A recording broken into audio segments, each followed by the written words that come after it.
अच्छा, ऐसा धोखा हमारे साथ किया, भोगोगे तुम। ये जो निकलता है ना भोगोगे, ये अकाट्य होता है।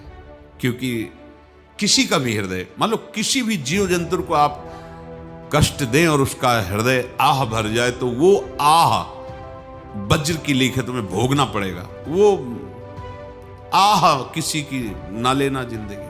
कोई ऐसा कोई आह भर करके कह दिया तुम समर्थ हो, हम तो कुछ कर नहीं सकते, और अंदर से दुख, फिर तुम्हारी सामर्थ्य काम नहीं करेगी, मिट्टी में मिला देगी। ऐसा नहीं कि आप जो कर रहे हैं कोई देख नहीं रहा, कोई हिसाब किताब नहीं, जो कर रहे हैं अवश्य में भोक्तव्यम, बहुत सावधान।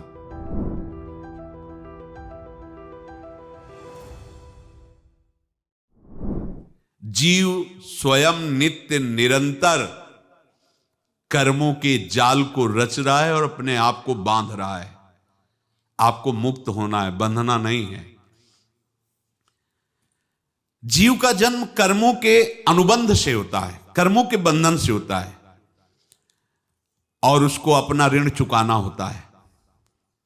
कर्मानुबंध ये बहुत सूक्ष्म विषय है।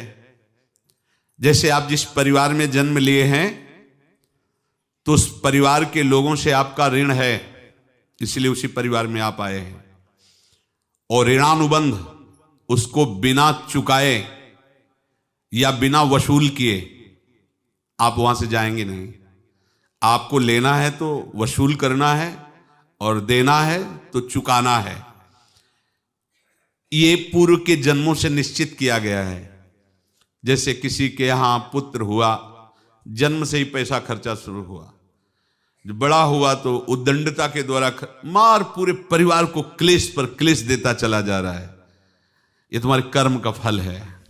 या ऐसे शक्तिहीन बुद्धिहीन ऐसे पागल पूरे जीवन सेवा करो, तुमसे अपना हिसाब चुकाने के लिए वो आया है।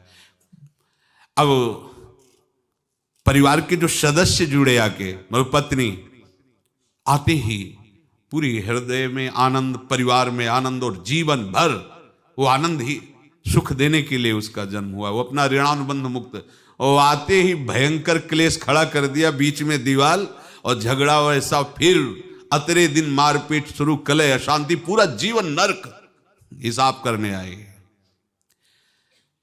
यहां ऋण चुकाए बिना कोई जा नहीं सकता, ऋण चुकाना पड़ेगा। किसी का ऋण वसूल करना है तो किसी को ऋण चुकाना है, दोनों काम करने होते हैं।